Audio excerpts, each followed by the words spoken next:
Hello, I'm Pastor Len Smith, interim minister here at Shepherd's Heart Fellowship in Osceola, Indiana. And today we're going to look at the second in a series on what happened to the apostles. And today we're going to look at the apostle Philip. The National Geographic article has some brief information about Philip as to what happened to him after our New Testament record. It says, like nearly all of the apostles, Philip was originally from Galilee, the region in northern Israel where Jesus centered his ministry, and it's thought that he may have been martyred in the ancient city of Hierapolis. In the book 13 Men Who Changed the World, we have this information. It says at the beginning of Christianity, when the gospel was first preached, the world was overrun by Eastern magicians and soothsayers. They claimed to be able to communicate with the spirit world. They held the theory that man could advance in knowledge by stages and thus draw closer to God.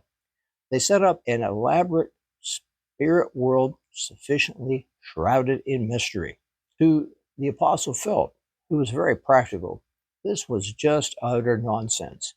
He made it his business to expose the fallacy and proclaim the simple good news with his usual invitation, come and see. Tradition places his preaching endeavors among the provinces of Galatia and Phrygia in Asia Minor. He died probably at Hierapolis, a city near Colossae and Laodicea, which today would be in modern-day Turkey. And these cities are mentioned in the New Testament in Colossians chapter 4, verse 13. The question is, did Philip die a natural death, or was he martyred? And if he was a martyr, was he stoned to death or crucified?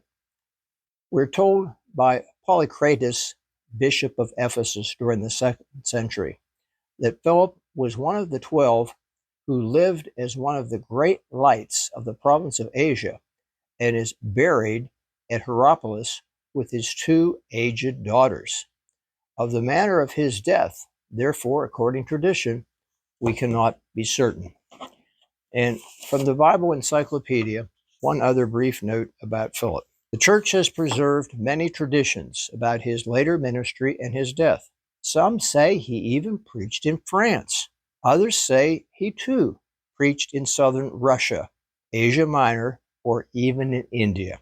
We have the record found in AD 194 of the bishop Polycrates of Antioch, who wrote, Philip, one of the 12 apostles, sleeps at Hierapolis.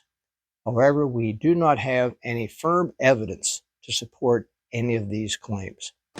Thank you for watching and listening to this second in the series of the Apostles. We also invite you to attend one of our life application classes, our worship at 10 a.m. on Sundays, or our Bible study, which has started the book of Proverbs at 5 p.m. on Sunday. Thank you for listening, and tune in next week to learn more about what happened to the apostles after the New Testament record.